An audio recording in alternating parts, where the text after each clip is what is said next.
Welcome, paranormal enthusiasts, to this week's episode of We're Creepin' It Real, here on the Coast to Coast Entertainment Network, where everyone comes for their paranormal fix.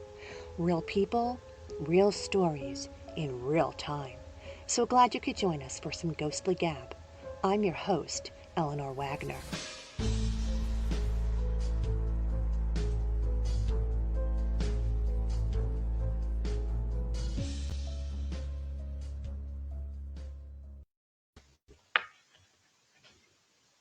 Hey everybody, give a hello shout out to our Coast to Coast techie, Chris Mabry. He'll be working hard tonight to help us run smoothly. Remember, we welcome audience participation, so be sure to go to the actual Coast to Coast feed to comment on the chat line so we can get your questions and be able to answer them accordingly. I'm so excited to introduce today's guest. His group is a professional spiritual-based paranormal resolution group established to investigate and resolve claims of paranormal activity. Join me in welcoming Mark Keyes of the Pennsylvania Paranormal Association. Hey, Eleanor. Hi, Mark. Welcome. Thank you. So great to be here. Thank you. How is it that you got involved in the paranormal and investigating? Well, it was actually a kind of a very long series of synchronous events, I would say. It all started, I think, when I was about 10 years old. I was in my backyard cutting grass by myself. Nobody was home. I lived in a rural area. Nobody was around. And I thought I was alone and heard somebody yell my name loud and clear, really loud. And I jumped because, I thought I was alone. So I turned around to see who was there, and nobody was there. And, it kind of made me think, am I just hearing things? Am I going crazy? Are there ghosts in my backyard? I didn't know what that was. And flash forward about, 4 years, 2 years. I think I was 12 years old then. So about 14, I'm homesick from school one day, laying on my couch. Again, I'm in a rural area. There's nobody around. My parents were divorced, so my mom had to go to work, but I was home, from high school, and loud and clear, heard my name called again. And it startled me a second time, where I'm thinking, wow, maybe the first time actually was somebody calling my name. And I didn't live in a haunted house. I'm not a psychic medium, but it was clear that twice I had heard my name called. So that sort of started me on a little adventure of reading a lot of books and watching a lot of documentaries on anything supernatural, from ghosts, psychics, UFOs, Bigfoot. I really just liked it all. I liked anything sci-fi. And the older I got, the more interested I got. And then a lot of shows started coming out. Unsolved Mysteries was on, just a whole bunch of other shows, Sightings. And I wanted to believe all this stuff was real. In search of. So I didn't know whether to believe any of this stuff was real because it's on TV. There's still ratings that are needed, but the people, in my mind back then, they seem legitimate and they're on TV. So, they must have some kind of credibility, I thought. So, I just started reading a little bit more and trying to find people who were into the paranormal or mediums, and I had no success. I was in a really rural area. So we had phone books back then, and you couldn't just look up psychic medium. There was nothing in there. And, I just happened to come across a commercial. I was scanning through the channels. Something caught my attention on MTV one day, and I never watched MTV after they took music off of there. So I just happened to stop on that channel, not knowing even what channel it was. And, it was about 30 seconds of me watching that, and then went into a commercial break. And the very first commercial was for a metaphysical bookstore in downtown Scranton. And I thought, wow, that's probably a logical place to look for maybe a medium or somebody that knows a medium.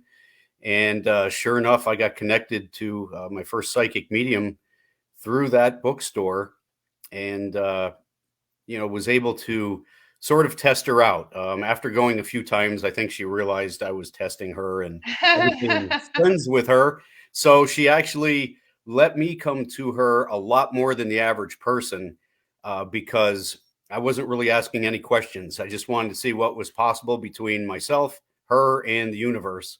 And I had some questions on my mind before I went, and 9 times out of 10, the answers came through, and she blew me away. And that was sort of how it all started. And I worked with her for probably 2 years and wanted to get into the paranormal research of haunted houses.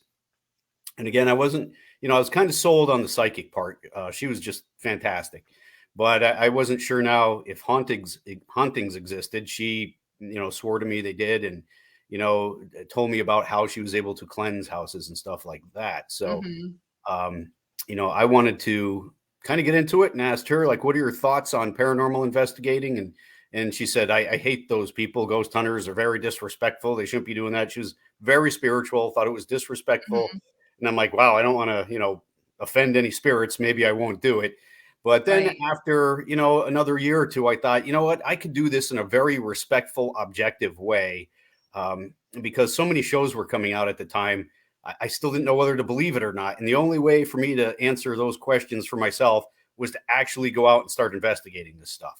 Hmm. And I did, and just had an amazing journey throughout that whole time. Do you mind me asking you what was your primary field of work um, before this paranormal investigating? Yeah, so I was actually a 911 dispatcher for years, and then I got into the state police. I was a trooper for 25 years and was actually working as a trooper undercover, believe it or not, when I started the paranormal research. Wow, I'm sure. I mean, I've spoken to many an individual who's been a psychic, who's been interviewed by police, and they help on cases and stuff like that. I know it's a little hush hush, but there are many that are receptive to receiving help from psychics because it can't hurt. It can Right. help possibly. So I love that they do when they do that because it can be helpful. Although one did say to me that she used to be afraid because you had to be afraid that you would be accused of the crime because you were Right. giving them such good Too many stuff. details. Yeah. And you mentioned unsolved mysteries before. Just so you know, giving you a heads up, I don't know if you know it, but a new unsolved mysteries has come out on Netflix, I have seen and the they're using previews for that. it is great. I binge watched it. It was really, really good. I mean, they used the same beginning music, the intro music that they did on the original show. So that brought back memories from when I was younger. And Right. every episode is really, really good. So if you're looking for a good watch, I definitely say tune in. Yeah, it's funny that you mentioned that, like the psychics and police work, because a lot of people that find out what my past history was, who are psychic, reach out to me, and they'll always say, I'm getting information on this particular case, but I don't know how to report that to the police without. There's two responses, like you said, like, where are you getting all this information that nobody Right, knows about? You have to be involved in some way, or they're right off the bat, they're like, oh, psychics are crazy, I don't want anything to do with that.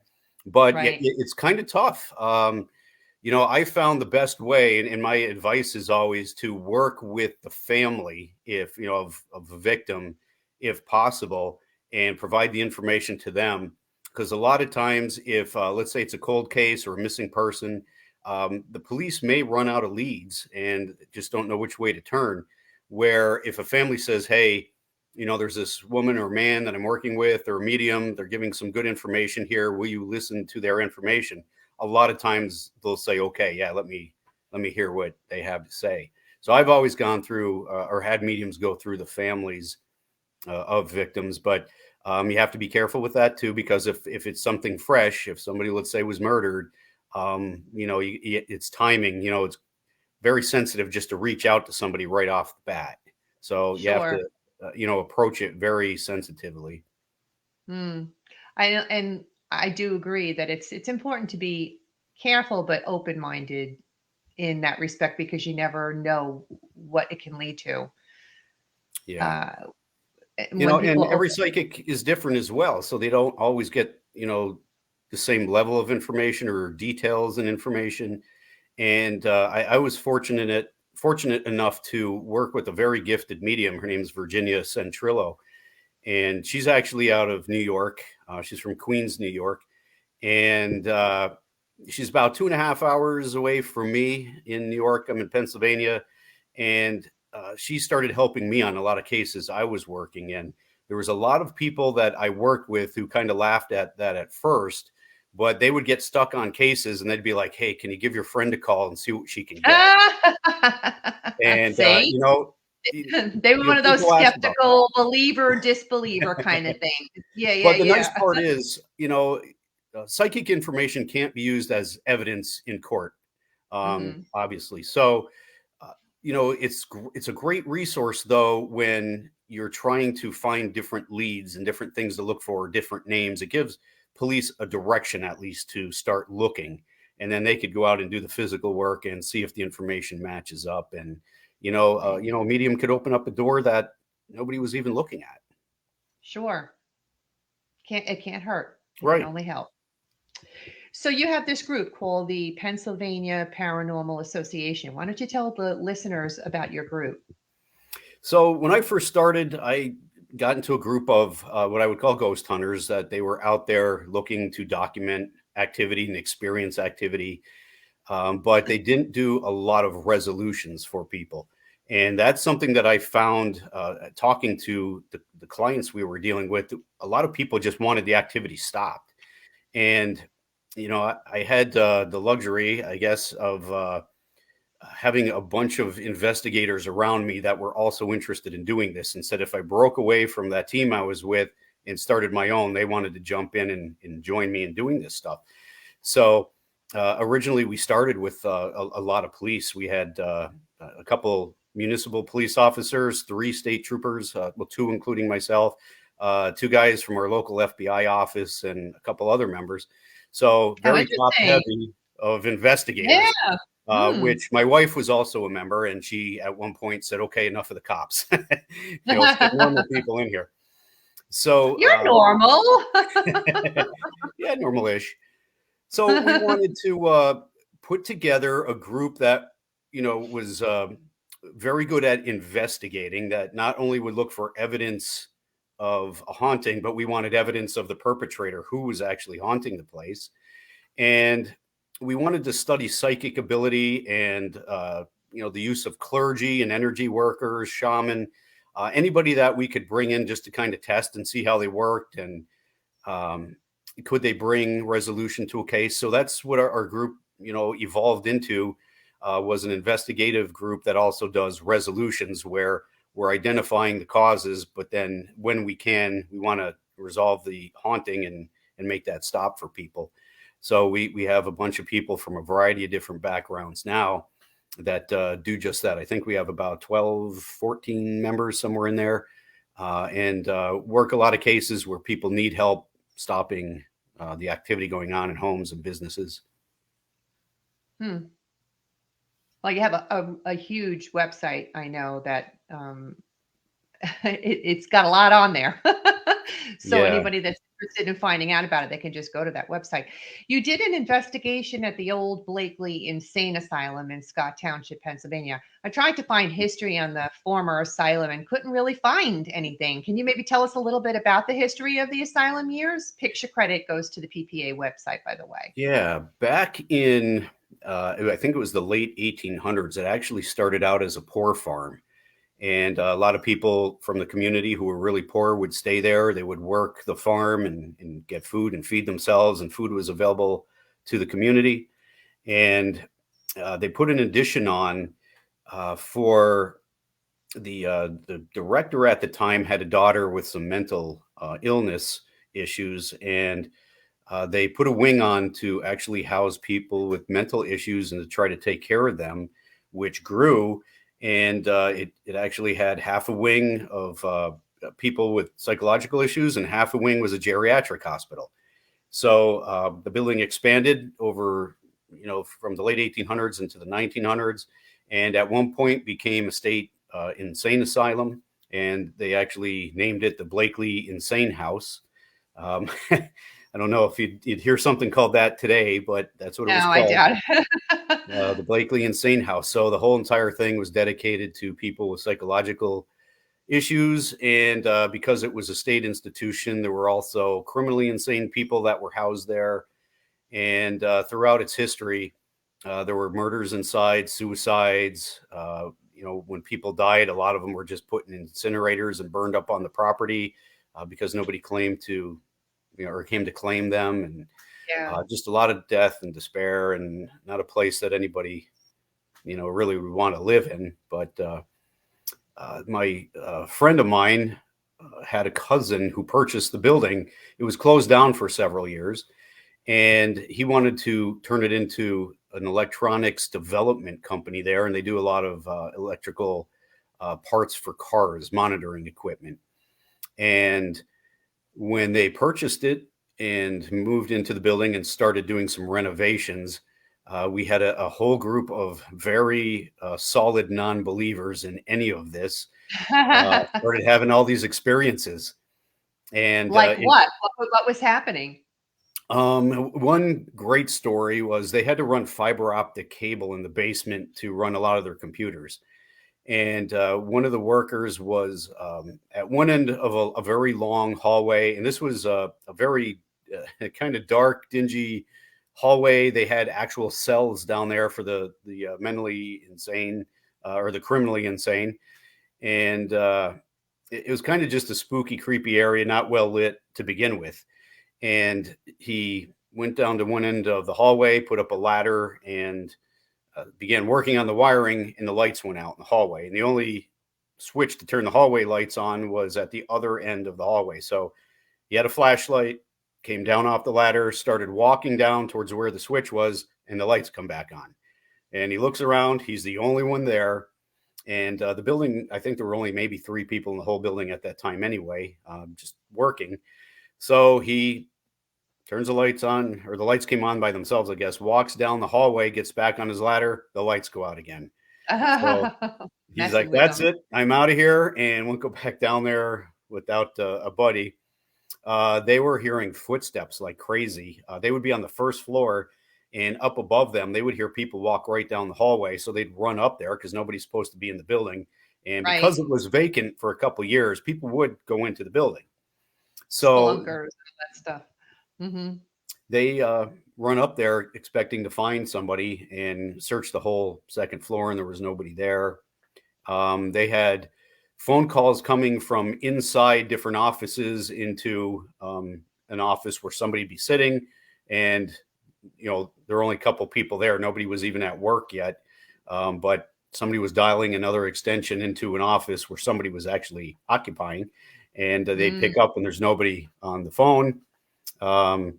They were in the basement. They were actually hearing like some animal sounds almost. They were saying like almost like probably a lion-size feline. They were saying it sounded like hissing and growling and yeah. That's creepy. The sound of doors opening and shutting all the time.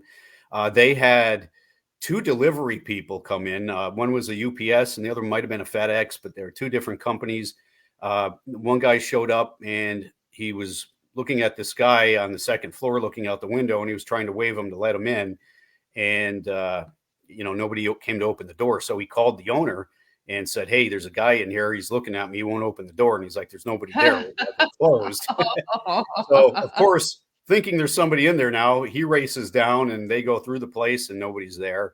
And then they had a second delivery guy who was actually on the inside and said he just saw a man standing in the hallway and mentioned it to the owner of the place. And he's like, there's nobody else here except the 2 of us. Like, there shouldn't be anybody there. So 2 different delivery guys, witnessed a man in the building. Right. Were you ever able to figure out who that man's spirit was, or no? No, not that particular, or either of those encounters there. And that was probably a good year or 2 before we even were asked to come in and try to find out what was going on. But by that time, they had several hundred experiences that they had documented, the date and the time and what the experience was and who experienced it. So again, we had this group of really hardcore Catholics that were just non-believers in ghosts that now have a logbook of all these experiences. that they can't explain away. Right. I know that when people move into buildings such as this and they start renovating, that really boosts up the activity and a lot of stuff starts to happen. Did they ever Yeah. have like tools missing and show up from one place to another? I know that kind of happens a lot too, that workers will have tools in one place and they'll turn around and they're gone, and then they'll show up in the most Yeah. obscure place later. Right. Yeah. That's not something that they ever mentioned to us. No, A lot of the huh? other stuff. No, yeah, no missing tools. Well, you mentioned at the time that the building, when you did the investigation, you used a dog that you had some wonderful experiences with in prior investigations. Tell me about this dog. Where was he Yeah, his from? name was Ben, and Ben was a Czechoslovakian shepherd. So essentially a German shepherd from, Czechoslovakia. That's the only difference, I guess. He was pure black, which made it very fun working in a building like that with the lights out, because you could hear him running at you down the hallway and you're just anticipating getting mowed down. But he would disappear into the dark a lot just because he was, all black. But he was a police canine for many years, and he was a tracking dog and a drug dog. And one of the great things about him was he was trained to look for people, and he was trained to work in a lot of different environments. So I know since then other people have taken dogs out onto different investigations. But dogs are dogs. So typically, if they're not used to going to somewhere new, they want to check it out. They're smelling stuff. They're, maybe a little anxious Curious. going in somewhere.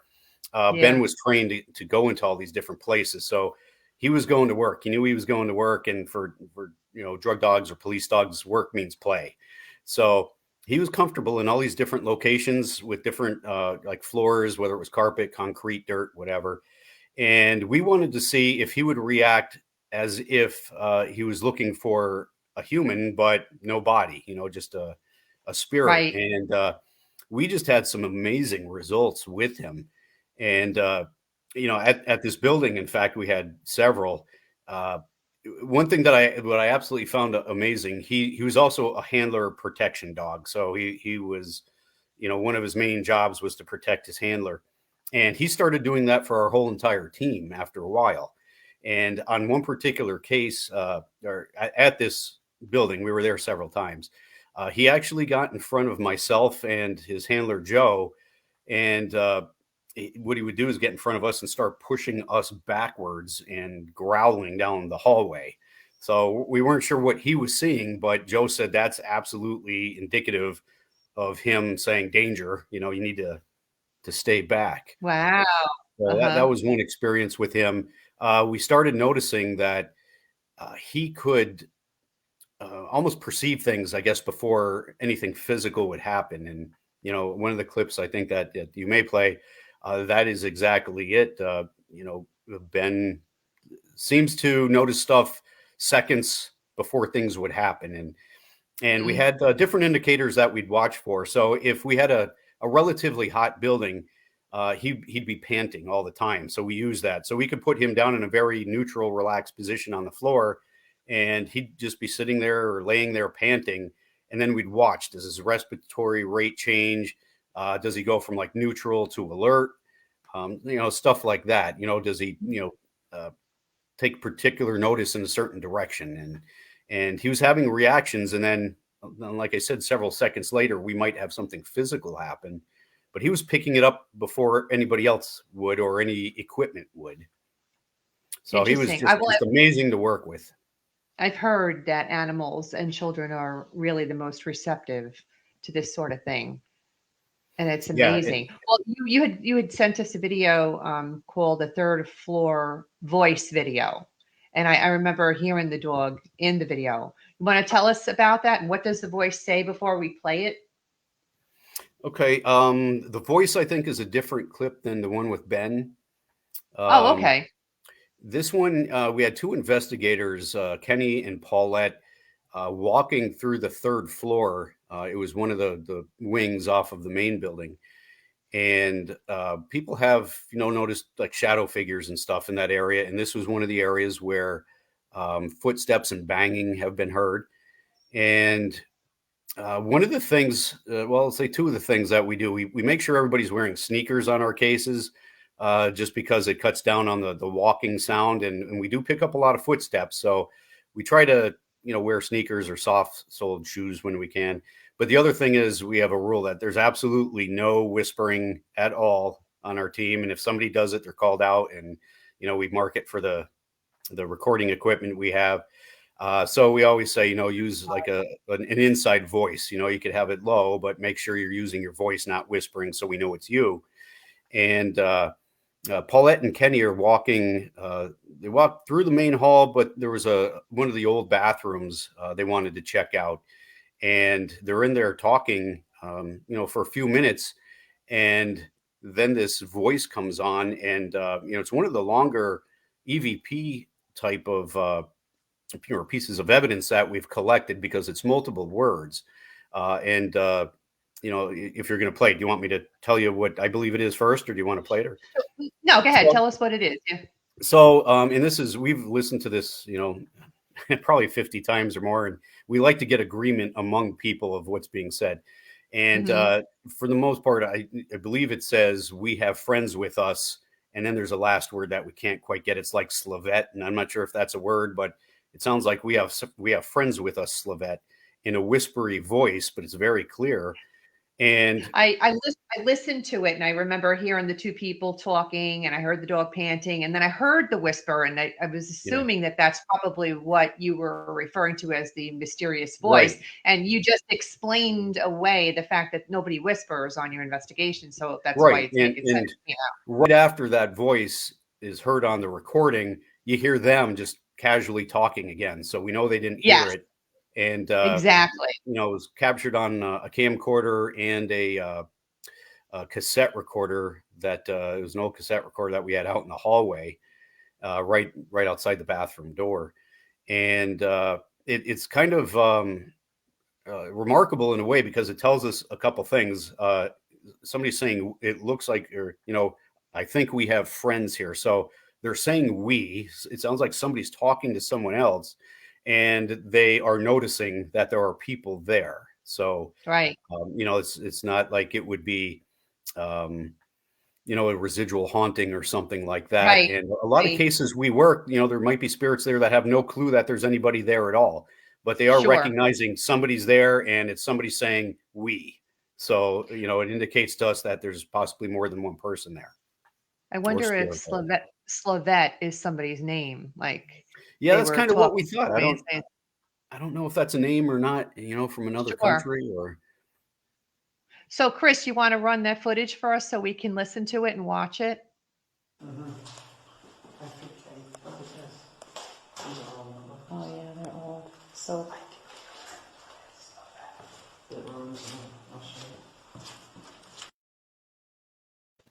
Oh my goodness, I heard it so clearly this time. I mean, I listened to the stuff with my headphones on when you first sent it to me, but just listening to it just now, it was so clear, and I heard Slavette.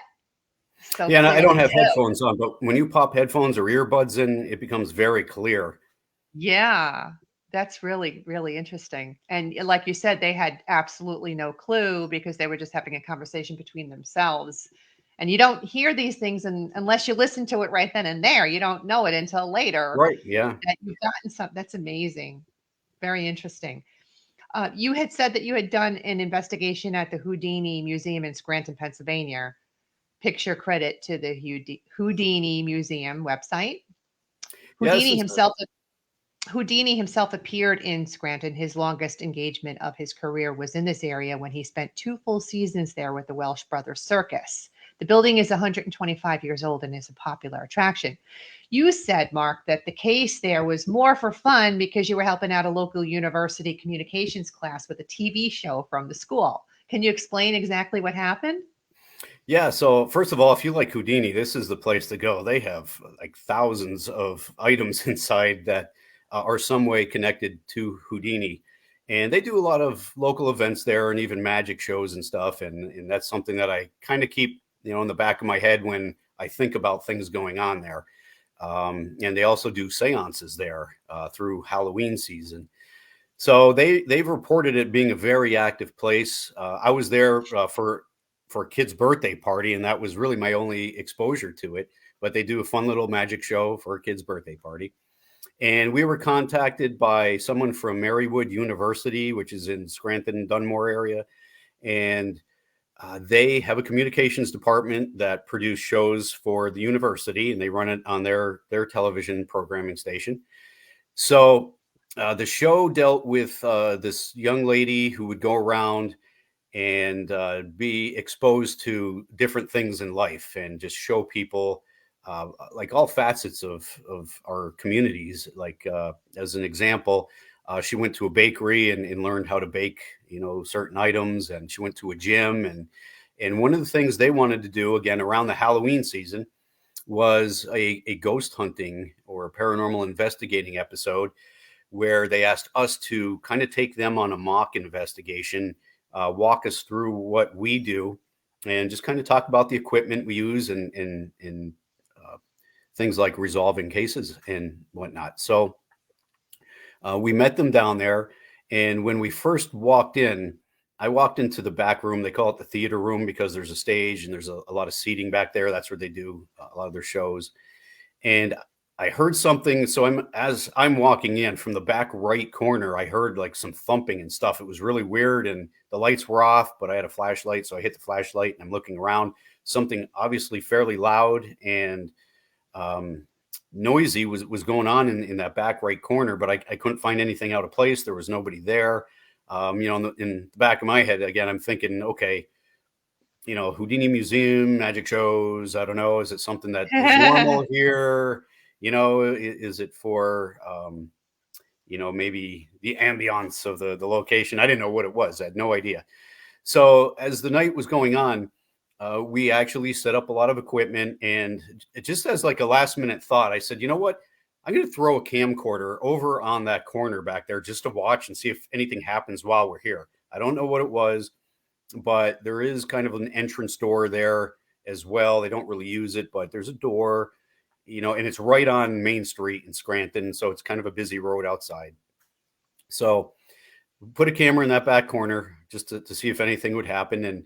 And we go on. Now we have all the lights off. The production crew has their cameras going, videoing us, explaining what we do, going through an investigation. And, it was kind of quiet in there. There wasn't really much going on.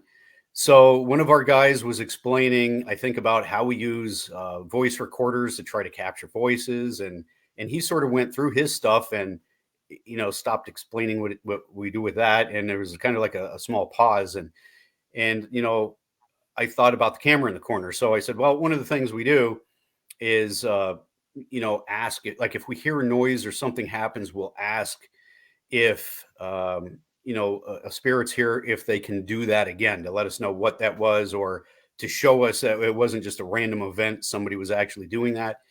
So, I say to them, I heard a noise over in that corner earlier. So I'm going to ask if anybody's here, would you please do whatever you did earlier? And literally within seconds, I had a response to that. Is that the video that you sent us of the Houdini That is Museum the video. rack? Yeah. Yep. All right, Chris, do you want to run that for us?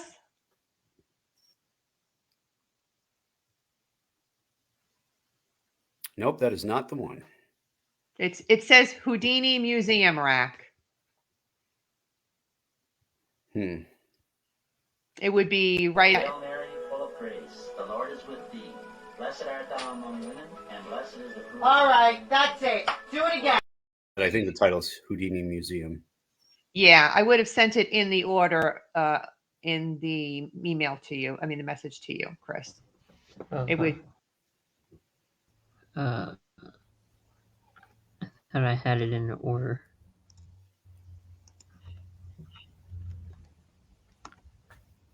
I'm looking. I'm sorry.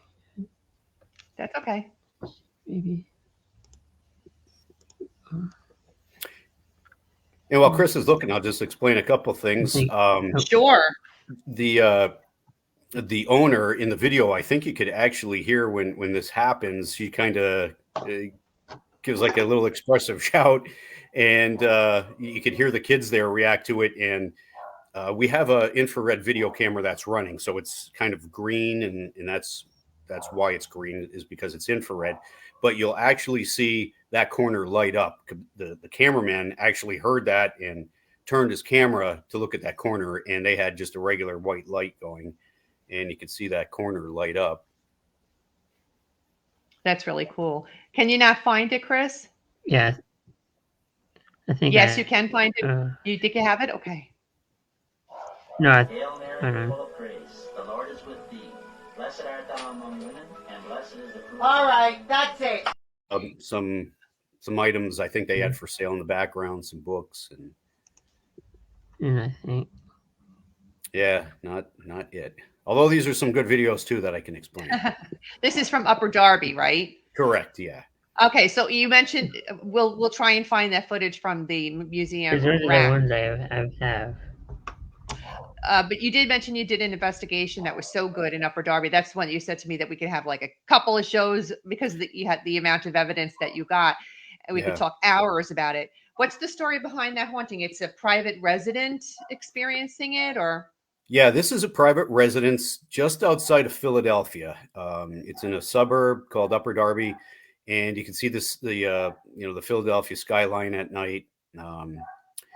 So there's a family there, mom and dad. They have, I believe they had 5 kids, mostly all girls, 1 young boy. And they have what's called a double block house where there was a couple in their 80s that lived right next to them. And they were kind enough to leave for the weekend so we could investigate the home and know that there should be no noise or anything happening next door. And the neighbors, in fact, didn't have anything going on that they noticed inside their half of this building, but they would always notice when the family was gone, they would see the lights turning on and off, what looked like people walking by the windows and stuff, but they knew nobody was over there. And they reported that to the family several times. But they were so convinced that, they had an intruder in the house. They literally almost called the police several times, thinking that they had some type of break-in, because they'd go out for a couple hours, come home, and their house looked ransacked with things just thrown off of shelves. And Oh, wow. yeah, like the refrigerator would be open, and food on the floor, cabinets in the kitchen open, things. They had a kind of like a small library room on the it was the attic turned into 2 really nice rooms, with the 3rd floor, just books pulled off and thrown on the floor. And the activity that they reported was just so crazy, and it was like too much too often that I didn't actually believe that all of it was authentic. I thought they might have been exaggerating some of the stuff. And in fact, when the lady hung up with me, she told me years later, that she actually turned to her husband and said, "They're not going to help us. He doesn't believe me." And she told me she was mad at me because apparently I switched from interview to interrogation. I didn't realize I did that, but part of the trade, I guess. And she's like, you're really kind of tough on me on these questions. And she goes, "I could tell you didn't believe me." So anyway, they were having lights on, doors opening and closing. One thing that kind of was weird, they said almost on a daily basis, several times a day, they'd have quarters flying all over the place, hitting walls, chairs. They didn't know where they were coming from. Nobody was there throwing them. And you've actually been there more than once, right? You've gone back there several times. Yeah, I think we were there. It might have been 4 times total. 3 times I was there myself, but I sent sort of our psychic team down there to work on some stuff. In the master bedroom cam video, what is happening in that one? So this one, it's a little tough to see because it's so small, but there's nobody on the 2nd floor at all where the bedrooms are. And there's a quarter that actually goes like zipping just above the floor and hits a computer desk chair and drops. So in the video, you can see the chair pulled up to this desk, and the chair has like these little, triangle areas on the bottom where the wheels are on it. And if you look towards the bottom, you can kind of see this triangle, and it looks like this little black dot pops into the picture or into that area right there. Okay, And we're gonna watch actually this. a quarter All right. hitting the chair and dropping on the floor. All right, Chris, that's master bedroom cam. Can you run that one? Everybody pay attention to Yeah. that So if you little. see the chair there, you look right in the tip of the triangle, and that little black Oh dot yeah, pops up. I see it. I see it. So, and I think this clip has it slowed Oh, down. Yes, it does. it's So, gone. you'll see it pop in there a little bit slower, but it's moving so fast, it's hard to see. So this was something that was great. We didn't realize this until after the first investigation, but Sure. I had two different thoughts. Number one, if they were making stuff up or exaggerating, or maybe they were just completely, misperceived on a lot of events that were happening. This gave us a great opportunity to go down and debunk a lot of things too, because sometimes that's Sure. fun, investigating and getting to the bottom of things. But if even half of what they were reporting was true, it was a great opportunity to go and collect physical objects moving and try to get those videotaped. And when I came across that, I was thrilled because we actually have something now that backs up what they were saying. There was nobody there, Mhm. but yet that quarter hits the chair. And the way Right. that I found it is I first heard it on our audio recorder. So And you then said, I, "Oh, what's I that?" gamed up the audio with Right. the video, and took me a little bit, That but I makes saw what sense. it hit. You figured it out. Yeah. Yeah. Now, in the Virginia coin drop video, what happens in that one? Yeah, so this was our second visit, and a lot of people say, "Why do you investigate at night or in the dark?" And this was actually a daytime investigation. This was maybe I don't know, sometime 1, 2 in the afternoon, and we had everybody out of the house. And Virginia wanted to go into the basement. She felt there was like kind of like a dark energy down there, and she wanted to loop the Hail Mary prayer, and she felt she would get a response from this. One of the things we believed that we had in the house was an entity that was sort of uh, sent there through voodoo. And the family actually confirmed later that they did have voodoo done to them. And Virginia, our medium, felt that this entity was sent to them. But she wanted to loop that prayer over and over to see if she'd get a response to it. And she was in the basement by herself for a few minutes. And another investigator, Paul, and myself had gone upstairs to the second floor where the bedrooms were. And in the video, you'll hear that recording in the background. You'll see her. She's just kind of walking back and forth. And just to her right, you see a hot water heater there. And just to the right of that, I think if you're looking like halfway up, you'll see a quarter drop right out of thin air. Oh, Again, wow. another quarter.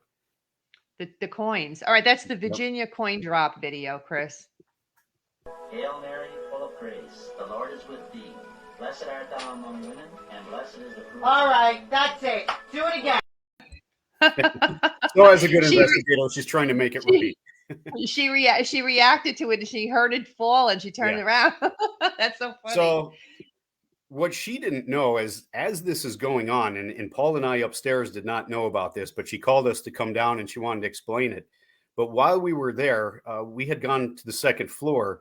And when you go to the second floor, you have to go up a set of stairs and turn around and walk directly back the opposite direction to get to the front of the house. And we walked into the bedroom. Again, nobody else is in the house, just the three of us. And we went to the master bedroom. I shut the door, but I kind of like to keep doors cracked just a little bit so I could see down hallways. And Paul and I were just standing there talking back and forth, just about nothing to do with the case, just talking. And the door opened about a foot, maybe a foot and a half, and then, shut quick.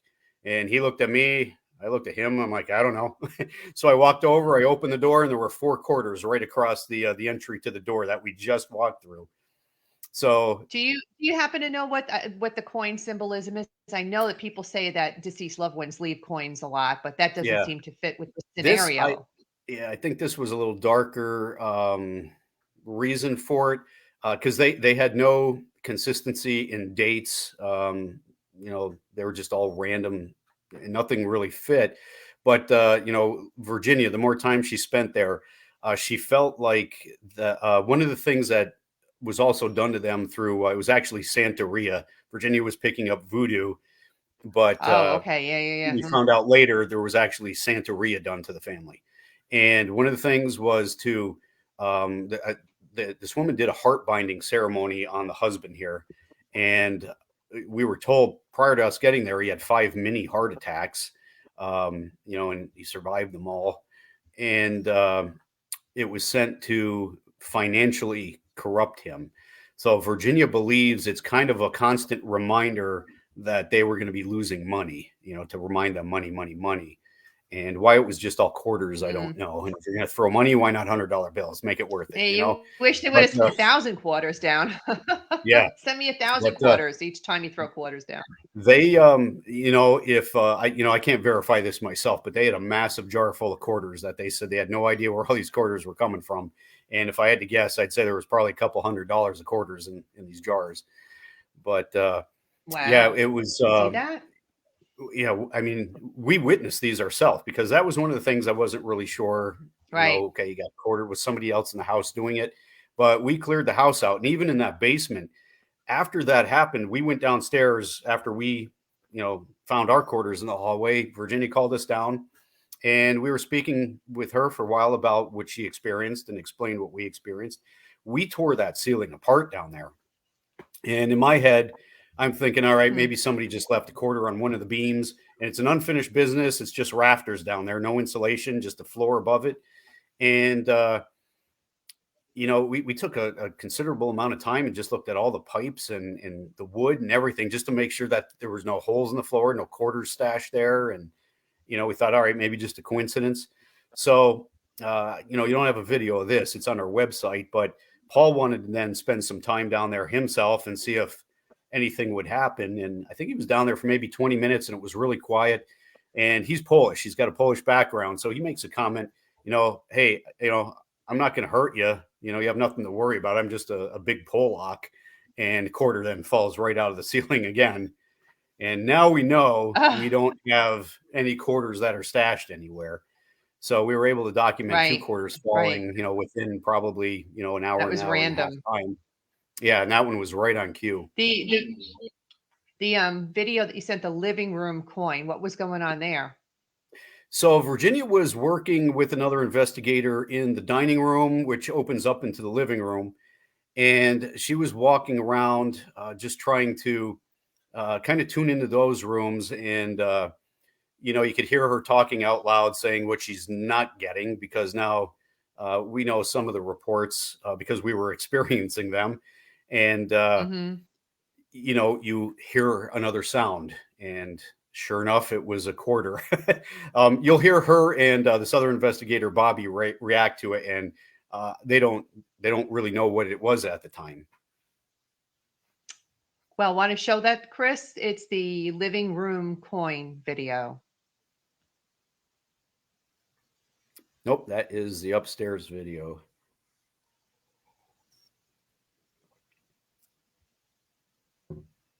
Because I know you have a master bedroom coin toss also.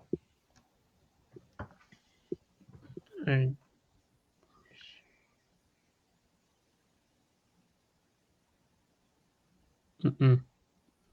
don't have that one. Is it just audio? Yeah, it's just audio. Oh, It's okay. just audio. Yeah.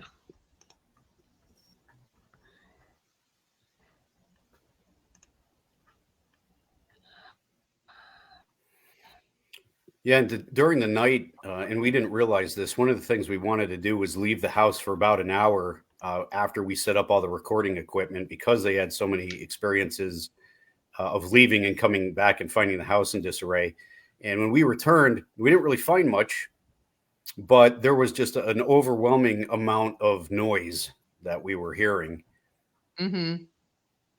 All right, so he's got the audio right here, Okay. and you gonna play it, Chris?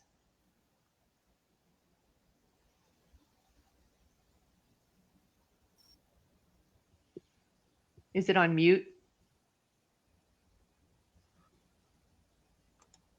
No, I've played it. This thing looks like it's on mute right there. Yeah, you look like you played it. Yeah, but we couldn't hear it. It's weird. So what was it? What was it that we would hear on that?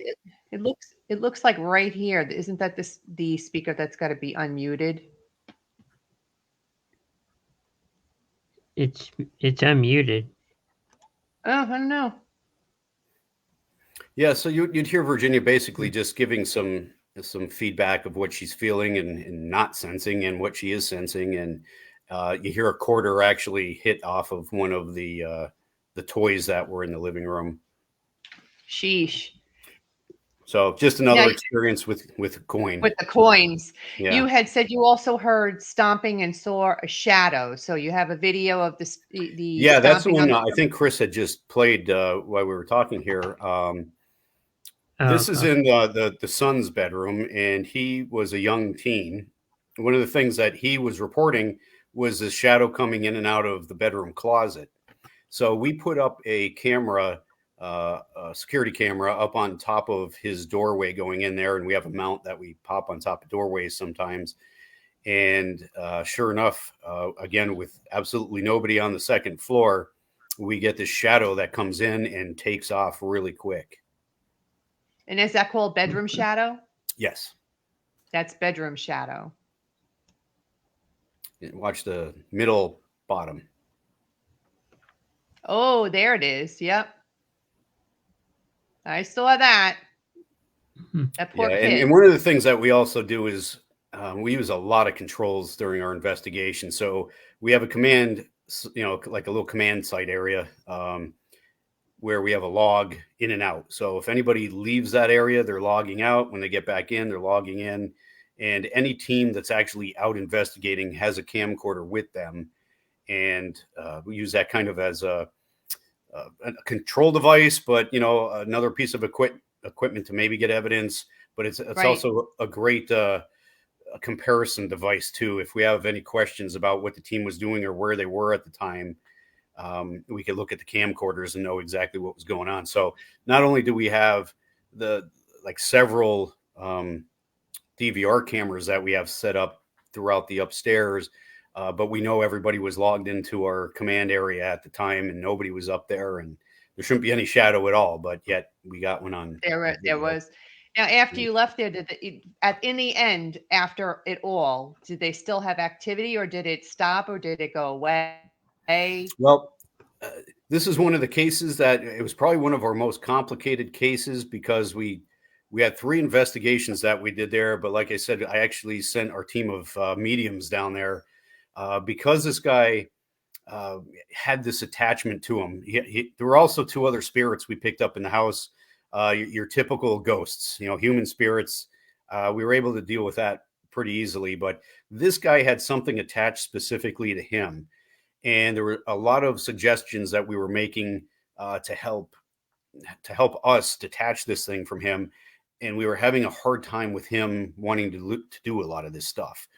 And we were trying to explain to him that, this thing's like emotionally and physically connected into you. In particular, I can't remember if they used some of his hair or something like that, but there was something that tied this directly to him when it was manifested and sent to him. And I like one of the things, and I kind of get this, there's a white voodoo church not far from them. And the woman who runs this church agreed that she said, I know exactly what was done to him. I know exactly how we can undo this, but I need him to come into the church. And when I told him, he's like, voodoo, no way. I don't want anything to do with it. So I said, well, it might be one of our best bets. This was sent to you through Santeria, which is really close. It's like fighting fire with fire. And he didn't want to do that. Yeah. We had a couple other things, recommendations. And there was some very personal stuff, going on with him. So what Virginia ended up doing was what she calls like a binding ceremony of this entity. And while we were trying to do it, she's like, the problem is it's gone. She's like, I'm not picking it up now. So I can only do the best I can without it here. And let's see if it works. And it did work for quite a long time, but then activity came back. And then, we tell them to keep up on doing some energy work in the house to keep up a higher vibrational atmosphere in the home. And while they were doing that, there was no activity. When there was a lot of friction in the house and they'd stop doing stuff, it did come back. So they did have a certain amount of control over it. But it elevated to Yeah. the point where this guy physically saw something, this black mass, which was it, and it touched him for the first time, and he freaked out. And this was a guy who didn't really believe in ghosts very much, but he freaked out, and we're like, okay, we need to get back there. And Virginia did a final binding ceremony to the property outside. She said, I'm going to bind this thing to the land. And it cut the activity down tremendously. But every once in a while, there was just like a reappearance, nothing major. The husband was kind of okay with the activity. He didn't want to do anything else, but that was still a problem for the family. They didn't want to encounter this. Yeah. He still was kind of unwilling to follow through and do, what we were recommending. So Virginia made a comment to them, like, and we really hate to tell people to move, but she said, if you guys move out of here, this thing's stuck to the property and it's probably not going to follow you. So, and again, I'm kind of testing psychics at the time. So I'm kind of curious to see if that would work myself. And it was a Yeah. matter of some time, but they did move out of the house. And it was because, they had a family of 7 people. They outgrew the house as the kids were getting bigger. And they found a bigger house in a nearby neighborhood. They moved there, no activity at all. So it actually did work. And Wow. yeah, I'm curious they to know did a whoever second move moved to Florida. into the house. I'm I'm sorry. curious to know the people who ended up moving in after. I'm curious to know the Well, people that did move in after, Yeah, if they had they any followed activity up. in there. They followed up with some neighbors Oh, they that they did. knew, and they said some kids in the neighborhood were talking about stuff, but not the people who live there. So it sounds like they didn't have Okay. any future problems, and that's something that Virginia and a few other mediums that were working with us all said is We're curious. this thing Yeah. is specifically there for this guy. Once he goes, it's got no purpose, and it'll just go. I don't know where it goes, but it would just leave that property and not bother anybody else. Wow, interesting. So, Chris, I sent that other Houdini thing over to you again. Did you receive it? The video? You're I sent talking it to- in Messenger. You got it? Because I'd like to just put that for everybody Yeah. who was listening to Houdini Museum Rack 1. Going back to that story. And as he's playing it, you can tell us Yep. what's going on. Hold on. You see where I sent it, right, Chris? Yeah.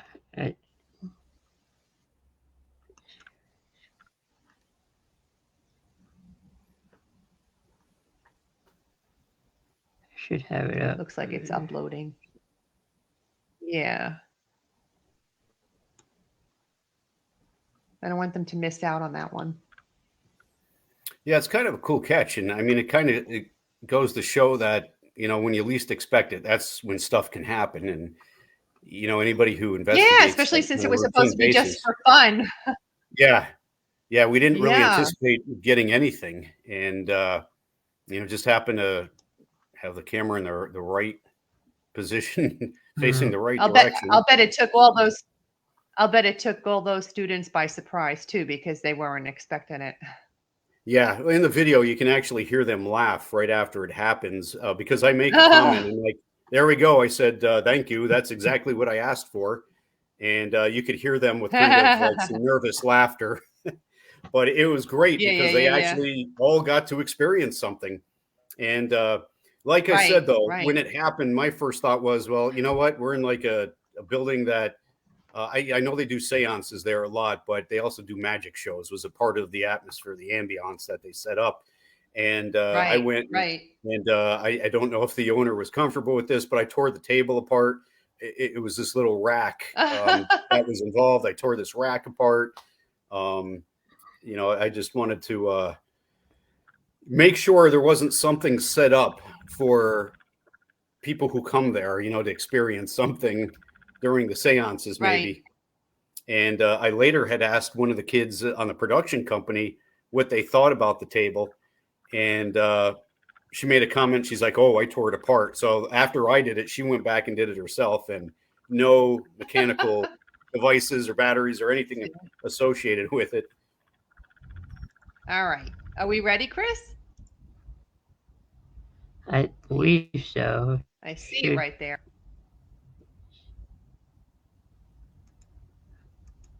Okay. It's not pulling up for some.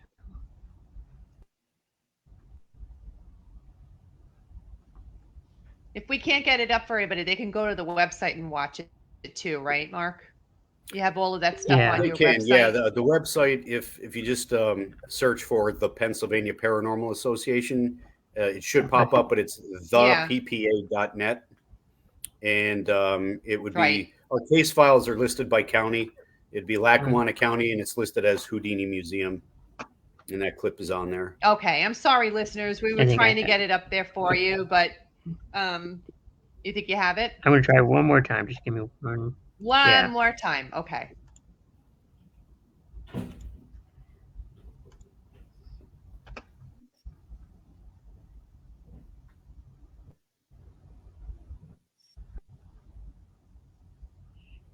Coming up.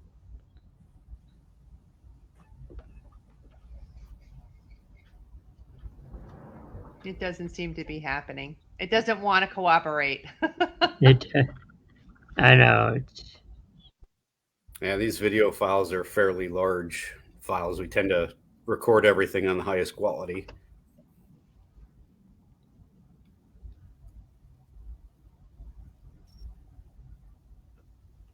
Pooh. It's like right there. I know. Oh, here we go. Right. Hey, there you go.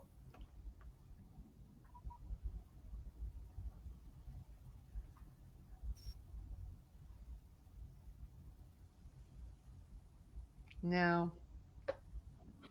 Doesn't want to cooperate. Well, it was worth a try. Yeah. You know what, Mark? Why don't you go ahead and let the listening audience in on where they can go to find out more about you and your books and your investigations? Yeah, so I guess the best place would be to check out our website. Again, it's the Pennsylvania Paranormal Association. The website address is theppa.net, and that has a lot of information on our investigators. We try to post almost all our cases up there. We have a pile of case files, and some are with evidence, some are without. We became so busy that we had to stop putting up every single case. So we tend to only post cases with evidence now, but there's a couple hundred on there to check out. The books I have right here. One is Chasing Shadows, Criminal Investigators Look into the Paranormal. And that is basically my journey of trying to go into investigating just like I used to do at work as a criminal investigator, and find out if hauntings were real, if psychic ability was real. We had an opportunity back in 2008 through 2011 to work with the show called The Haunted. And I talk a little bit about the reality of paranormal shows on TV and our experience going through that. And, how real is it, what you see on TV, and a lot of the things I experienced going from what I called a hopeful skeptic to a true believer. Second book is called The Upper Darby Poltergeist, and that is the case we were talking about with all the quarters. That the case was just so overwhelming that I wanted to tell the story, and the story isn't the full haunting from the perspective of the family. That's from a paranormal team going into a home and talking about what we experienced and what we documented. And it was sort of the number one case. I would say, like, everybody's got that one thing, and this one is mine, that one big case. And it may have been a case of a lifetime. I have never seen anything before like it or anything after like it. I hope to. Again, it was, most cases we go on, they are very perceptual. People hear stuff, or they might see stuff a little bit, the corner of their eye, or they might see a ghost. And sometimes they have physical activity. This one was overwhelmingly physical. And that's why we call it a poltergeist. This was true poltergeist activity. Things were flying all over the house, doors opening and closing, shadow figures, Wow. toys turning on by themselves. And this was stuff like in the beginning, I said I wasn't sure I believed these people, to we experienced almost every single thing they reported over the course of about 3 to 4 investigations. It was just an incredible, Wow. incredible case. I'm glad I was not living there. It does not bother me to go into any haunted location. I would not be comfortable living in that house with those conditions, though. Living it. And when you think back to all those years ago when you were starting out and you were that person wondering if, now you know. Yeah, So, yeah. well, This thank you house so much, absolutely Mark. solidified Thank it. you. Oh, you're welcome. Thank you so much for sharing your night with me. I'm so glad you could come. It was a lot of fun. And let's do it again sometime. I would love to Yes, have you back absolutely. on. Anytime. And thank you, Techie Chris. We couldn't do it without you. If any of the audience is interested in reading any of my books, you can find the links to them on my website, authoreleanorwagner.com, at the gift shop tab. I write about the history of the town and location, add the paranormal story to the mix, and finish it all off with photos and evidence. And if you're looking for some protection from ghostly attachments, the Lady Ghostbuster Unisex Bracelet is the perfect thing. This gorgeous protective gemstone bracelet with sterling silver ghost charm is the perfect fix. Offered in a collaboration with Zen Jewels by Zen Jen, you can find the link for this gorgeous piece at my website, authoreleanorwagner.com, under the merchandise tab. Don't go into a haunted building unprotected. Arm yourself with the Lady Ghostbuster bracelet by Zen Jewels. Viewers, tune in on Thursday, June 23rd, when Richie Michella and his troupe from the New Jersey Paranormal Project join me for some ghostly gab at 8 p.m. Eastern Standard Time. Good night. I hope you've enjoyed this little journey down my own personal nightmare alley. If you're one of those people who experiences the paranormal and has stories of your own you've been filing away over the years, I want to hear about them. And if you're a part of a paranormal investigative team, even better. I'd love to have you on my show. Got a questionable photo? Send it in. Would love to have an open discussion here amongst the professionals. Reach out to me at authoreleanorwagner@gmail.com. Enjoy our soundtrack music, Headless Horseman by Alexander Nakarada, promoted by freestockmusic.com. And remember, no ghost story is better than a real-life ghost story. Until we meet again, make sure you're creeping it real.